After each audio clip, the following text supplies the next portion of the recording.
नमस्ते दोस्तों। मुंशी प्रेमचंद की कहानी बूढ़ी काकी। बुढ़ापा बहुधा बचपन का पुनर्आगमन हुआ करता है। बूढ़ी काकी में जीवा स्वाद के सिवा और कोई चेष्टा शेष न थी और न अपने कष्टों की ओर आकर्षित करने का रोने के अतिरिक्त कोई दूसरा सहारा ही।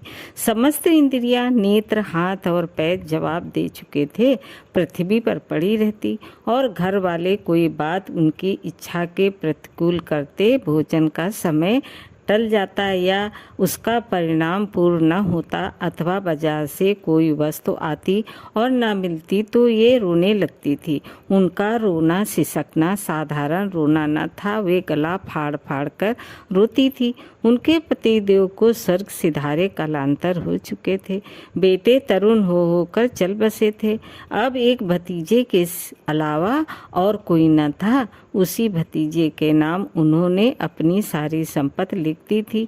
भतीजे ने सारी संपत्ति लिखते समय खूब लंबे चौड़े वादे किए, परंतु वे सब वादे केवल कुली डिपो के दलालों के दिखाए हुए सब्ज बाग थे।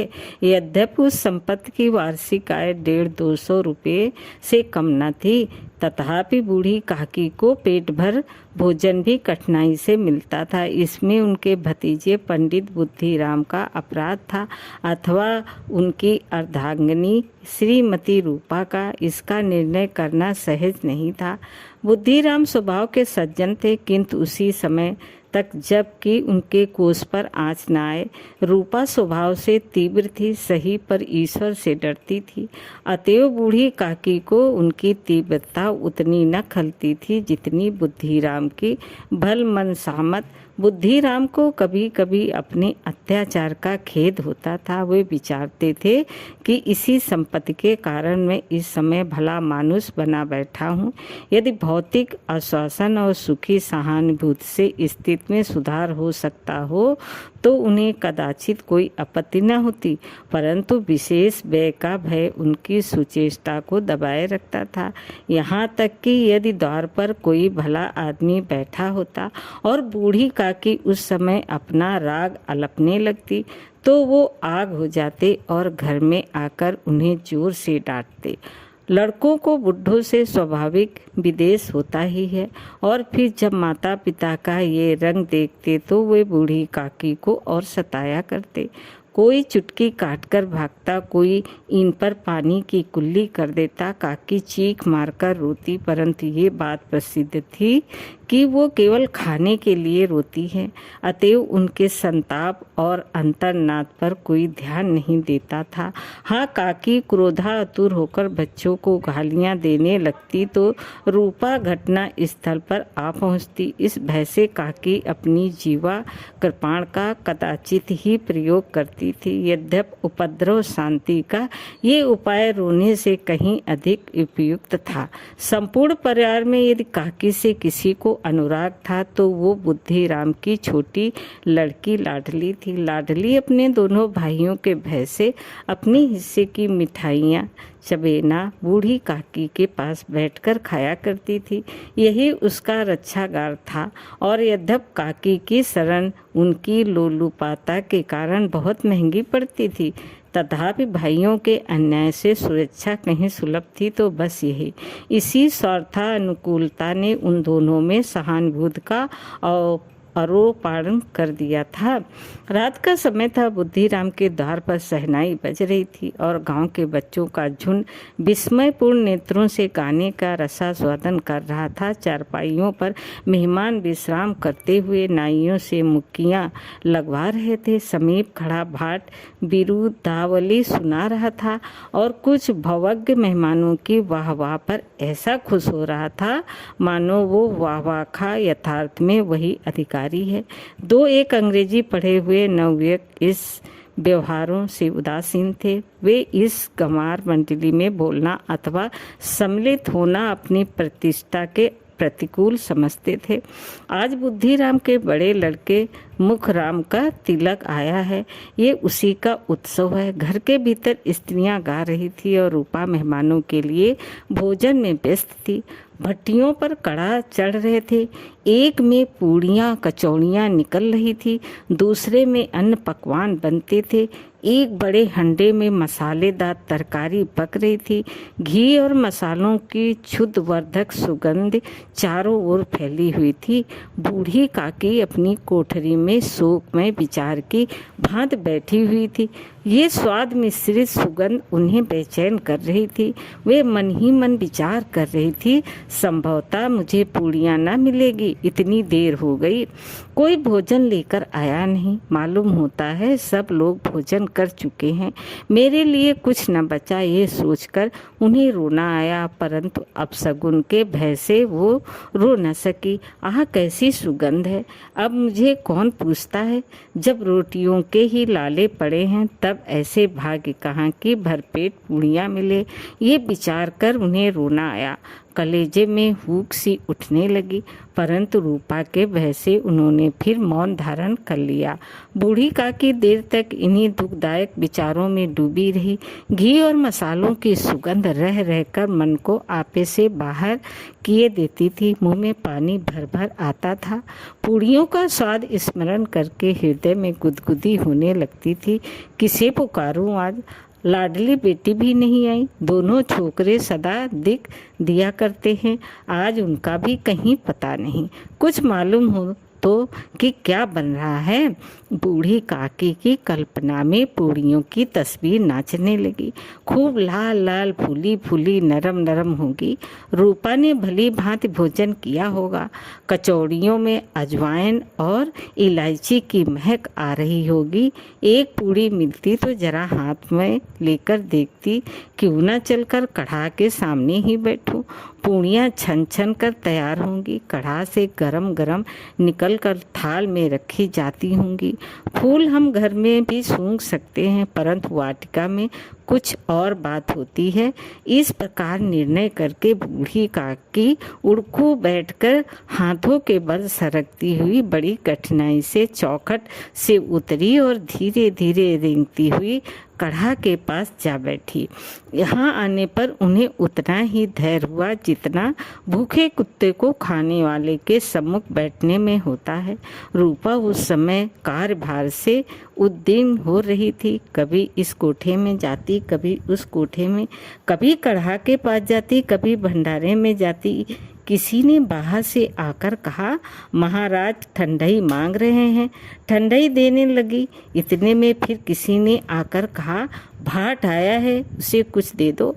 भाट के लिए सीधा निकाल रही थी कि एक तीसरे आदमी ने आकर पूछा, अभी भोजन तैयार होने में कितना विलंब है, जरा ढोल मंजीरा उतार दो। बेचारी अकेली स्त्री दौड़ते दौड़ते व्याकुल हो रही थी, झुल्लाती थी, कुड़ती थी, परंतु क्रोध प्रकट करने का अवसर न पाती थी। भय होता था कहीं पड़ोस ने ये न कहने लगे कि इतने में उबल पड़ी। प्यास से स्वयं कंठ सूख रहा था, गर्मी के मारे फूकी जाती थी, परंतु इतना अवकाश न था कि जरा पानी पी ले अथवा पंखा लेकर झाले। ये भी खटका था कि जरा आँख हटी और चीज़ों की लूट मची। इस अवस्था में उसने बूढ़ी काकी को कढ़ा के पास बैठी देखा तो जल गई और क्रोध से रुक सका। उसका भी ध्यान न रहा कि पड़ोसनी बैठी हैं, मन में क्या कहेंगी, पुरुषों में लोग सुनेंगे तो क्या कहेंगे। जिस प्रकार मेढक केंचुए पर झपटता है, उसी प्रकार वो बूढ़ी काकी पर झपटी और उन्हें दोनों हाथों से झटक कर बोली, ऐसे पेट में आग लगे, पेट है या भाड़, कोठरी में बैठे हुए क्या दम घुटता था। अभी मेहमानों ने नहीं खाया, भगवान को भोग नहीं लगा, तब तक धैर्य न हो सका, आकर छाती पर सवार हो गई। जल जाए ऐसी जीभ, दिन भर खाती न होती तो जाने किसकी हंडी में मुँह डालती। गांव देखेगा तो क्या कहेगा कि बुढ़िया भरपेट खाने को नहीं पाती, तभी तो इस तरह मुंह बाए फिरती है। डायन न मरे न माचा छोड़े, नाम बेचने पर लगी है, नाक कटवा कर दम लेगी, इतनी ठूसती है न जाने कहाँ भस्म हो जाता है। भला चाहती हो तो जाकर कोठरी में बैठो, जब घर के लोग खाने लगेंगे तब तुम्हें भी मिलेगा। तुम कोई देवी नहीं हो कि चाहे किसी के मुंह में पानी न जाए, परंतु तुम्हारी पूजा पहले ही हो जाए। बूढ़ी काकी ने सिर उठाया, न रोई न बोली, चुपचाप रेंगती हुई अपनी कोठरी में चली गई।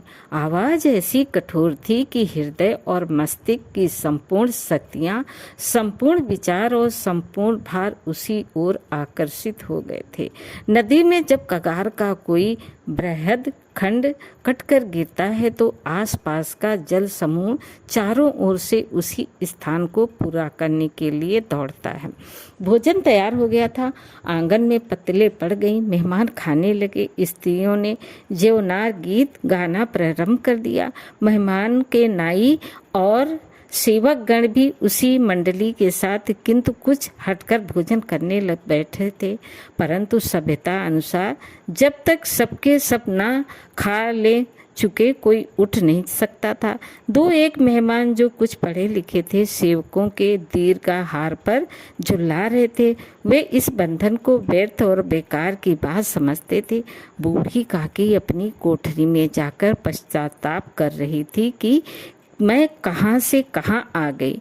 उन्हें रूपा पर क्रोध न था, अपनी जल्दबाजी पर दुख था। सच ही तो है, जब तक मेहमान लोग भोजन न कर चुके घर वाले कैसे खाएंगे। मुझसे इतनी देर भी न रहा गया, सबके सामने पानी उतर गया।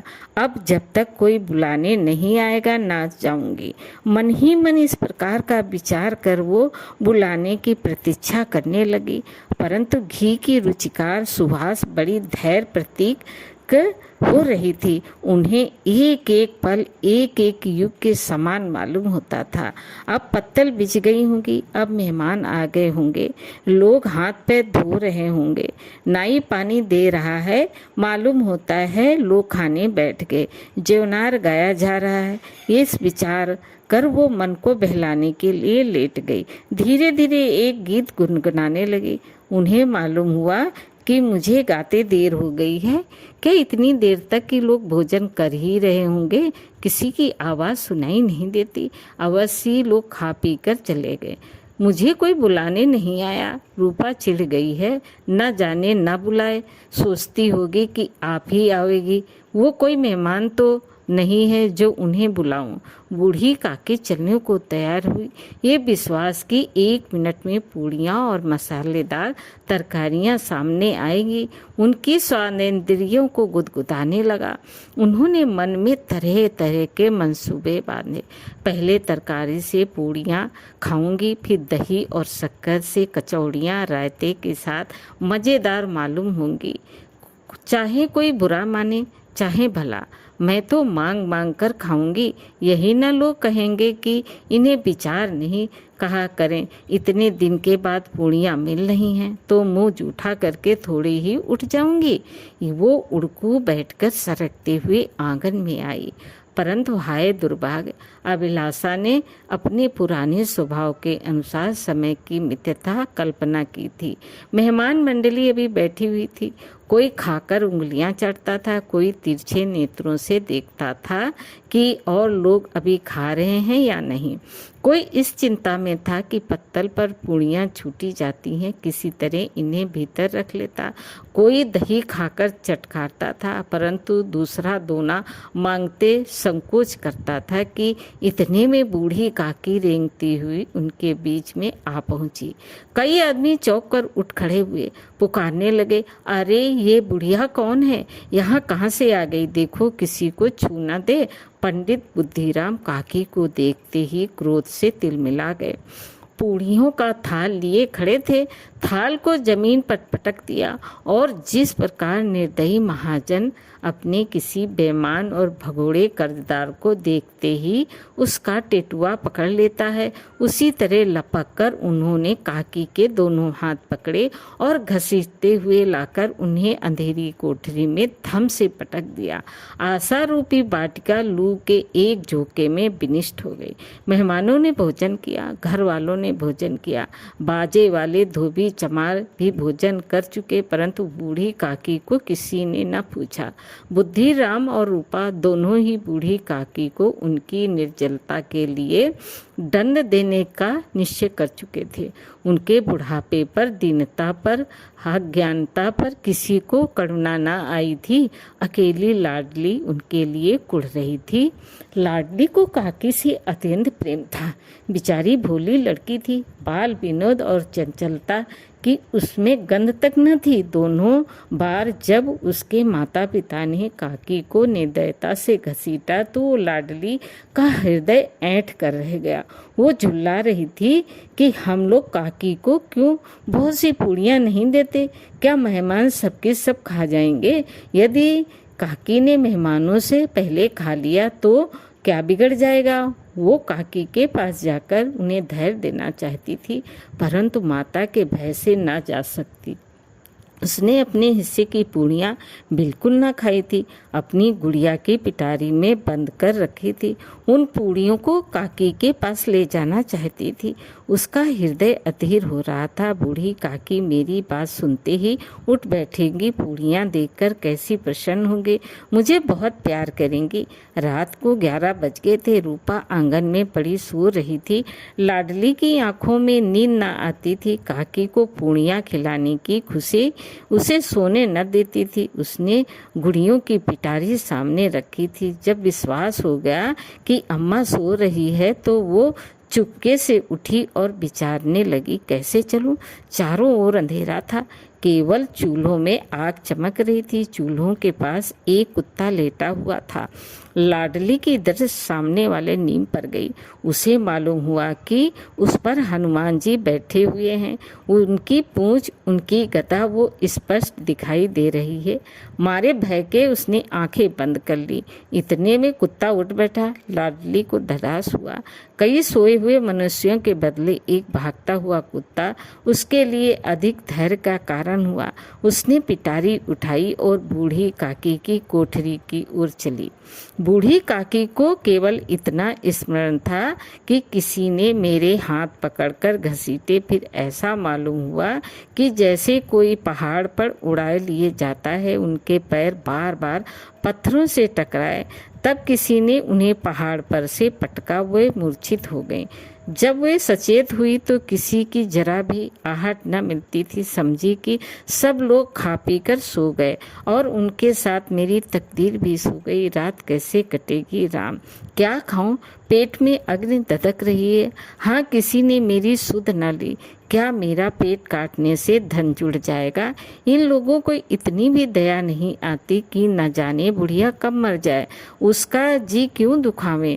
मैं पेट की रोटियां ही खाती हूँ कि और कुछ।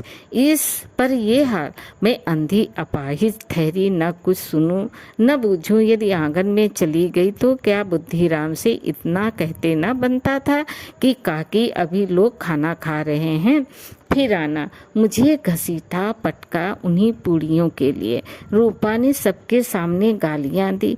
इन्हीं पूड़ियों के लिए इतनी दुर्गत करने पर भी उनका पत्थर का कलेजा न पसीजा। सबको खिलाया, मेरी बात तक न पूछी। जब तक ही न दी तब अब क्या देंगे, ये विचार कर काकी निराशमय संतोष के साथ लेट गई। गलान से गला भर भर आता, परंतु मेहमानों के भय से रोती न थी। साहस कानों में आवाज आई, काकी उठो, मैं पूड़ियाँ लाई हूँ। काकी ने लाडली की बोली पहचानी, पट उठ बैठी। दोनों हाथों से लाडली को टटोला और उसे गोद में बिठा लिया। लाडली ने पूड़ियाँ निकाल कर दी। काकी ने पूछा, क्या तुम्हारी अम्मा ने दी है? लाडली ने कहा, नहीं, ये मेरे हिस्से की है। काकी पूड़ियों पर टूट पड़ी। 5 मिनट में पिटारी खाली हो गई। लाडली ने पूछा, काकी पेट भर गया? जैसे थोड़ी सी वर्षा ठंडक के स्थान पर और भी गर्मी पैदा कर देती है, उस भांति इन थोड़ी पूड़ियों ने काकी की क्षुधा और इच्छा को और उत्तेजित कर दिया था। बोली, नहीं बेटी, जाकर अम्मा से और मांग लो।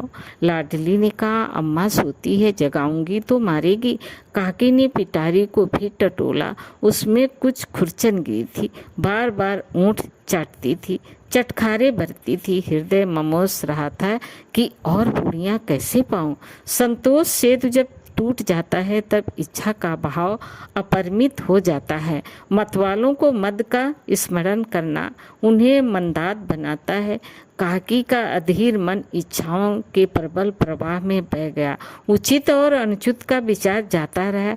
वे कुछ देर तक उस इच्छा को रोकती रही। साहस लाडली से बोली, मेरा हाथ पकड़कर वहाँ ले चलो जहाँ मेहमानों ने बैठकर भोजन किया है। लाडली उनका अभिप्राय समझ न सकी। उसने काकी का हाथ पकड़ा और ले जाकर जूठे पत्तलों के पास बैठा दिया। दीन क्षुद्धतुर हत ज्ञान बुढ़िया पत्तलों से पूड़ियों के टुकड़े चुन चुन कर भक्षण करने लगी।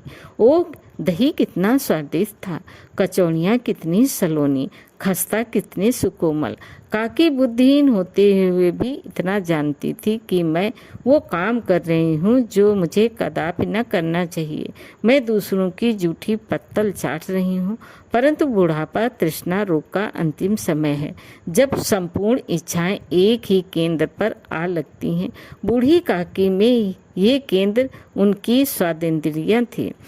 ठीक उसी समय रूपा की आंखें खुली। उसे मालूम हुआ कि लाडली मेरे पास नहीं है। वो चौकी चारपाई के इधर उधर ताकने लगी कि कहीं नीचे तो नहीं गिर पड़ी। उसे वहाँ ना पाकर वो उठी तो क्या देखती है कि लाडली जूठे पत्तलों के पास चुपचाप खड़ी है और बूढ़ी काकी पत्तलों से पूड़ियों के टुकड़े उठा उठाकर खा रही है।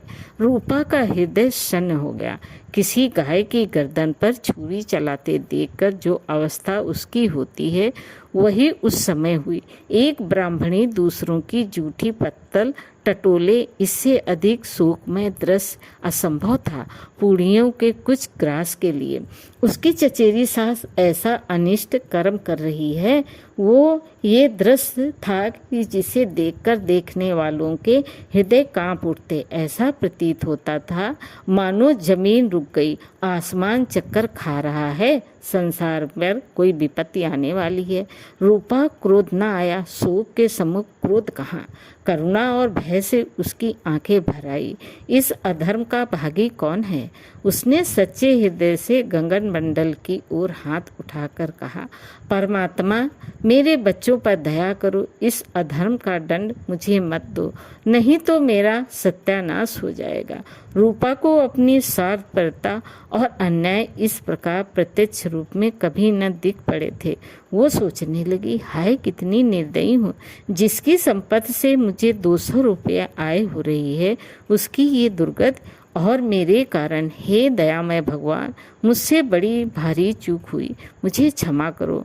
आज मेरे बेटे का तिलक था, सैकड़ों मनुष्यों ने भोजन पाया, मैं उनके इशारों की दासी बनी रही, अपने नाम के लिए सैकड़ों रुपये व्यय कर दिए, परंतु जिसकी बदौलत हजारों रुपये खाए, उसे इस उत्सव में भी भरपेट भोजन न दे सकी।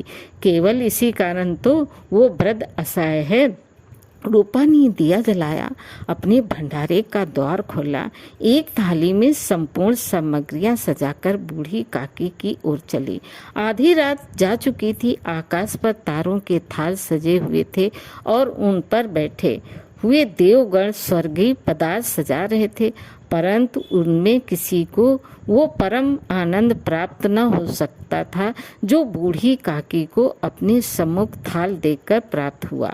रूपा ने कंठ रुद्ध स्वर में कहा, काकी उठो, भोजन कर लो, मुझसे आज बड़ी भूल हुई।